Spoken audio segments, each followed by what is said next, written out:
मान्यवर, अब मैं इस सदन में मणिपुर की बात करना चाहता हूं। मान्यवर, मणिपुर में जो हिंसक घटनाएं हुई है वो क्यों हुई है, क्या स्थिति है और इससे निपटने के लिए हमने क्या कुछ किया है, इसकी डिटेल बात मैं अभी करूंगा। परंतु मैं विपक्ष की इस बात से सहमत हूं कि वहां पर हिंसा का तांडव हुआ है और इस हिंसा के तांडव से कोई सहमत नहीं हो सकता। मान्यवर, हम भी सहमत नहीं हैं, उनसे ज्यादा दुख हमें है मान्यवर, परंतु ये परिस्थिति जन्य है। मैं बताना चाहता हूं, इसी घटनाओं का कोई समर्थन नहीं कर सकता। समाज के नाते हमें शर्म आई, इस प्रकार की घटनाएं वहां हुई है, इससे कोई इनकार नहीं। परंतु ये जो घटना हुई है वो शर्मनाक है। उस घटना पर राजनीति करना इससे भी ज्यादा शर्मनाक है। मान्यवर,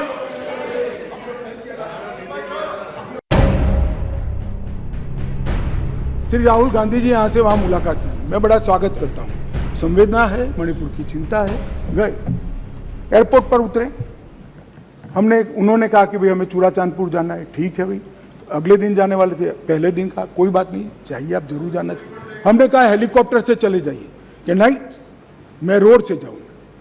पुलिस ने रोकना पड़ा। फिर 3 घंटे तक ऑल इंडिया लाइव कराकर ये नाटक देश को दिखाया और फिर 4 बजे दूसरे दिन हेलीकॉप्टर से चले गए। भाई हेलीकॉप्टर से चले जाते तो क्या आपत्ति थी, हमने सुरक्षा की पूरी व्यवस्था की थी। परंतु इस प्रकार की काम करने के लिए वहां जाना, इसको पॉलिटिक्स कहते हैं गौरव जी। आप वहां जाते हैं तो कोऑपरेट करिए। चूड़ाचांदपुर जाने से कोई नहीं रुक रहा, हम हेलीकॉप्टर से भेज रहे हैं। आप जाना नहीं चाहते, नहीं मैं बाय रोड ही जाऊंगा। चलो बाय रोड जाना है, जनता को दिखाना है, तो फिर दूसरे दिन क्यों गए? दूसरे दिन भी न जाते, दूसरे दिन भी गए तो पहले दिन सत्याग्रह दिखाना था। भाई इस तरह की पॉलिटिक्स ऐसी विषम परिस्थितियों में मत करिए। क्या आप मानते हैं, आप क्या मानते हैं कि सरकार को आप इस तरह से परेशान करेंगे, चाहे वहां की हो या यहां की, और जनता नहीं जानती है? जनता ये सारा जानती है। मान्यवर, मैं डे 1 से चर्चा के लिए तैयार था, मगर वो चर्चा नहीं चाहते, उनको विरोध करना था। और मैं कहना चाहता हूं, मेरी चर्चा से संतुष्ट न होते तो फिर कहते प्रधानमंत्री करे, प्रधानमंत्री विचार भी करते। मगर आप सदन में चर्चा ही न होने दो, मणिपुर जैसे महत्वपूर्ण मुद्दे पर गृह मंत्री को अपना पक्ष न रखने दे। किस प्रकार की डेमोक्रेटिक व्यवस्था चाहते हैं माननीय? और क्या आप सोचते हो कि शोर शराबा कर आप मुझे चुप कर दोगे? आप चुप नहीं कर सकते हो। 130 करोड़ की जनता ने हमें चुनकर यहां भेजा है, हमें सुनना पड़ेगा। आप चुप नहीं कर सकते हो। मान्यवर, मैं आज बताना चाहता हूं और बड़ी संवेदना के साथ आपके माध्यम से इस देश के 130 करोड़ लोगों के सामने मणिपुर की हालिया हिंसा क्यों हुई है और क्या चल रहा है और सरकार ने क्या उपाय किए, ये भी बताना चाहता हूं। मान्यवर, मैं पास्ट में मणिपुर में क्या हुआ ये भी बताऊंगा। अब मैं जब बताऊंगा तब ये कहेंगे कि पुरानी बातों को हमें सुनाने के लिए कह रहे हो। ना जी, मैं संवेदनशील आदमी हूं मान्यवर, मैं पुरानी बातों को राजनीतिक हिसाब किताब के लिए नहीं सुना रहा। इसलिए नहीं सुना रहा कि आपके समय में भी हुआ था, हमारे समय में भी हुआ, होता है का अप्रोच हमारा नहीं है, ये यूपीए का अप्रोच है। हमारा अप्रोच होता है का नहीं है, हम टॉलरेट नहीं कर सकते। मैं पुरानी हिंसाओं को इसलिए बताना चाहता हूं कि मणिपुर की नस्लीय हिंसाओं के स्वभाव को जनता ने जानना पड़ेगा। नस्लीय हिंसा मणिपुर में जब जब होती है तब किस प्रकार से होती है वो भी जानना पड़ेगा। इसलिए मैं पुरानी हिंसाओं को भी रखूंगा। आपके मन में ये भ्रांति न हो, ये सवाल न आए कि पुराना क्यों बता रहे। मान्यवर, 6 साल से करीब 6.5 साल से मणिपुर में भारतीय जनता पार्टी की सरकार है। मणिपुर में भारतीय जनता पार्टी सरकार बनी तब से 3 मई तक एक भी दिन कर्फ्यू नहीं डालना पड़ा। मैं मेरी बात आग्रह के साथ कहना चाहता हूं, मणिपुर में भारतीय जनता पार्टी की सरकार के 6 साल पूरे हो गए। 6 साल में मणिपुर में एक भी दिन कर्फ्यू नहीं डालना पड़ा। मणिपुर के अंदर एक भी दिन बंद नहीं रहा, मणिपुर के अंदर एक भी दिन ब्लॉकेड नहीं हुआ और उग्रवादी हिंसा लगभग समाप्त हो गई। ये 6 साल का भारतीय जनता पार्टी के शासन का इतिहास था। 4 मई के दिन की दुर्भाग्यपूर्ण घटना है। दुनिया में किसी भी जगह पर, किसी भी स्थान पर किसी महिला के साथ, किसी युवा महिला के साथ इस तरह की घटना समाज के नाम पर धब्बा है। माननीय, इसका कोई समर्थन नहीं कर सकता, ना सदन कर सकता है, ना कोई पॉलिटिकल पार्टी ना कर सकती है, यहाँ की ना वहाँ की। मेरे मन में एक छोटा सा सवाल मेरे मन में तो नहीं आया, कुछ मीडिया के मित्र जो ऊपर बैठे हैं उन्होंने डाल दिया। उन्होंने मुझे पूछा कि अमित भाई, ये 4 मई का वीडियो संसद सत्र के एक दिन पहले ही क्यों आया? अगर किसी के पास वीडियो था तो वीडियो डीजीपी को देना चाहिए या नहीं देना चाहिए? मानिए,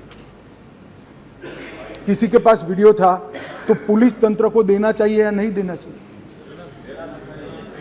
उसको सार्वजनिक करना चाहिए क्या? वो महिला के सम्मान की तो सोचो।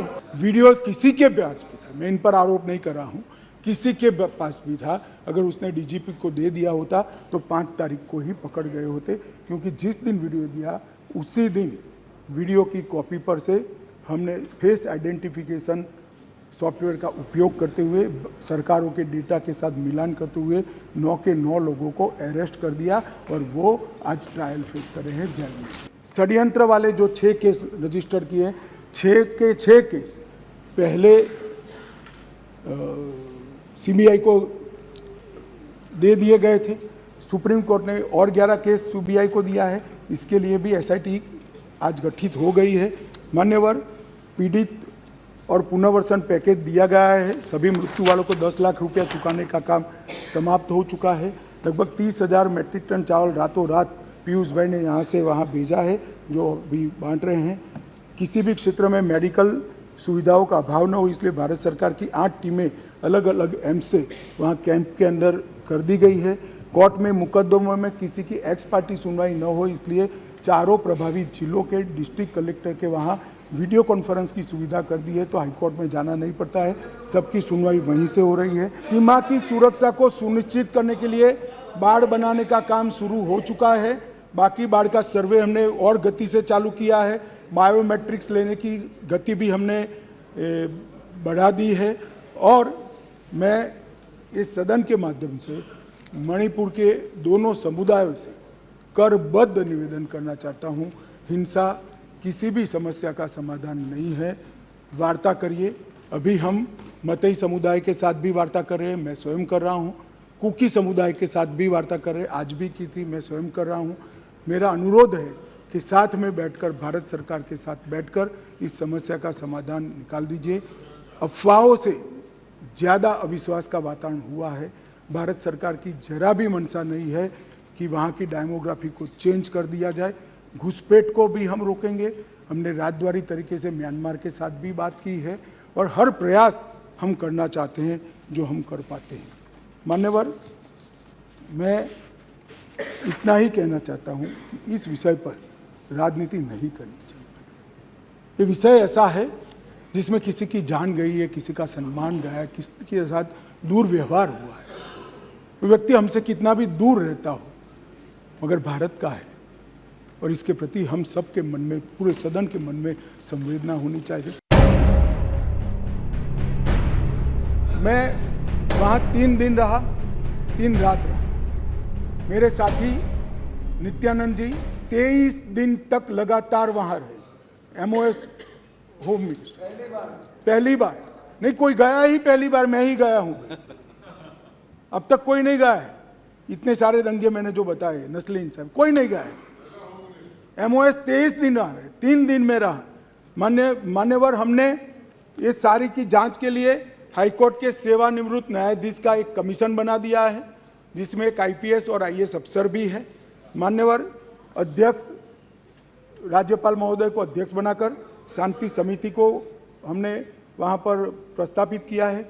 36,000 से अधिक सुरक्षा कर्मी, जहाँ मतई समूह रहता है, जो कुकी रहता है, बीच में बफर जोन बनाकर खड़े हैं। आज भी गुस्सा शांत नहीं हुआ है, परंतु हिंसा इसलिए कम हुई कि बीच में 36,000 पैरामिलिट्री फोर्सेस दिन रात तैनात है, इसलिए हिंसा कम हुए। बेहतर इंटर एजेंसी समन्वय के लिए यूनिफाइड कमांड व्यवस्था, क्योंकि वहाँ BSF भी है, CRPF भी है, असम राइफल भी है, सेना भी है, मणिपुर पुलिस भी है। पांचों सुरक्षा एजेंसियों के बीच में बेहतर समन्वय के लिए यूनिफाइड कमांड व्यवस्था बना दी गई है और उसकी चेयरमैनशिप यहाँ से भेजे गए सुरक्षा सलाहकार के हाथ में है। इस घटनाक्रम के पीछे लगातार हमने यहाँ से काम करने का काम किया।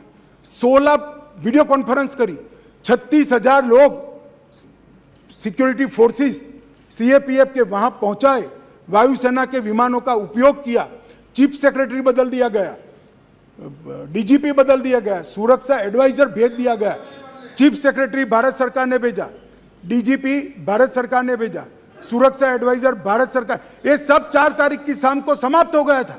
मैं यही कह रहा हूं, समझ न हो तो नहीं आएगी भी।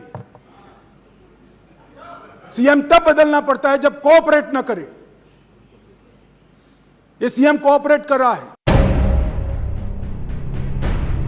मान्यवर सब ऐसे नहीं होती चर्चा। आपको मौका में देंगे, पूरा मौका देंगे आपको, माननीय गृह मंत्री। मान्यवर, सीमा की सुरक्षा को सुनिश्चित करने के लिए बाड़ बनाने का काम शुरू हो चुका है। बाकी बाड़ का सर्वे हमने और गति से चालू किया है। बायोमेट्रिक्स लेने की गति भी हमने बढ़ा दी है। और मैं इस सदन के माध्यम से मणिपुर के दोनों समुदायों से करबद्ध निवेदन करना चाहता हूं, हिंसा किसी भी समस्या का समाधान नहीं है। वार्ता करिए। अभी हम मतई समुदाय के साथ भी वार्ता कर रहे हैं, मैं स्वयं कर रहा हूं। कुकी समुदाय के साथ भी वार्ता कर रहे हैं, आज भी की थी, मैं स्वयं कर रहा हूं। मेरा अनुरोध है कि साथ में बैठकर, भारत सरकार के साथ बैठकर इस समस्या का समाधान निकाल दीजिए। अफवाहों से ज्यादा अविश्वास का वातावरण हुआ है। भारत सरकार की जरा भी मंशा नहीं है कि वहां की डेमोग्राफी को चेंज कर दिया जाए। घुसपैठ को भी हम रोकेंगे। हमने राजद्वारी तरीके से म्यांमार के साथ भी बात की है और हर प्रयास हम करना चाहते हैं जो हम कर पाते हैं। मान्यवर, मैं इतना ही कहना चाहता हूं कि इस विषय पर राजनीति नहीं करनी चाहिए। ये विषय ऐसा है जिसमें किसी की जान गई है, किसी का सम्मान गया है, किसी के साथ दुर्व्यवहार हुआ है। वो व्यक्ति हमसे कितना भी दूर रहता हो, मगर भारत का है और इसके प्रति हम सबके मन में, पूरे सदन के मन में संवेदना होनी चाहिए। मैं मानता हूं कि इस शांति की अपील में मेरी बात रखने के बाद सदन के दोनों ओर के सदस्य शांति की अपील में जुड़ेंगे। मैं बाकी सबका तो भरोसा नहीं दे सकता, मगर NDA के सारे सदस्य तो जुड़ेंगे, इसका मुझे भरोसा है। मान्यवर, अब मैं